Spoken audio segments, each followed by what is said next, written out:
President Joe Biden announcing a new national monument today, one which honors the life of Emmett Till and his mother, Mamie Till Mobley.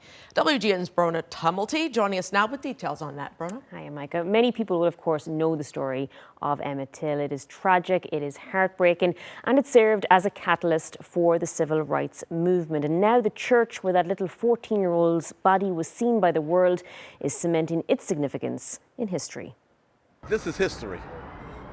It's the Black history, and it shows the ugly face of racism. They'll never forget it. Cleveland Wardlow Jr. has been at the helm of this historic Bronzeville church for more than 3 decades. I've been pastoring for 32 years now.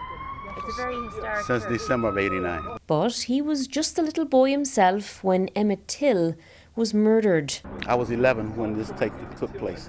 The teenager's brutalized body was brought here for an open casket funeral. This is the church. This is where it all happened. Thousands upon thousands of people seeing firsthand what 2 men in Mississippi did to a black teenager from Chicago who dared to whistle at a white woman. You can't deny history.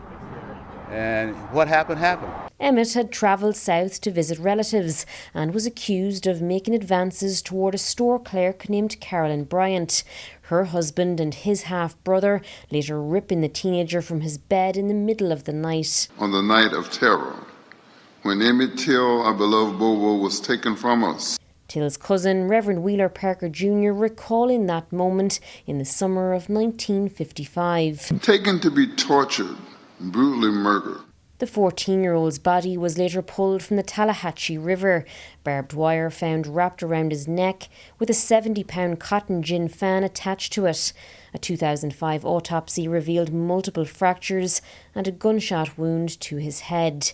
His mother, Mamie Till Mobley, wanted the world to know what happened to her baby. Her allowing the casket to be opened and the world to see the mutilated body of her son, her great loss became the catalyst that sparked the civil rights movement. Now, on what would have been Till's 82nd birthday, the church is one of 3 sites across 2 states to be recognised as a new national monument. It's relevant today because people are still putting their knee on our neck.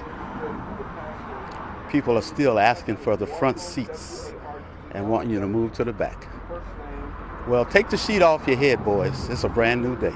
The sites will honour both Emmett and his mum. I think she would say my prayers have been answered.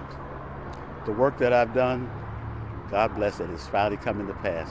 With members of the family joining President Joe Biden today at the White House to mark a moment 68 years in the making. At a time when there are those who seek to ban books, bury history, we're making it clear, crystal clear.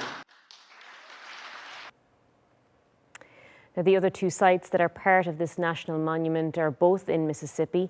One is Graball Landing, considered to be the spot where Till's body was pulled out of the river, and the other is the courthouse down there where the 2 men who took Till's life were acquitted of murder by an all-white jury. Yeah, those monuments a long time coming. Absolutely. Thank you, Brona.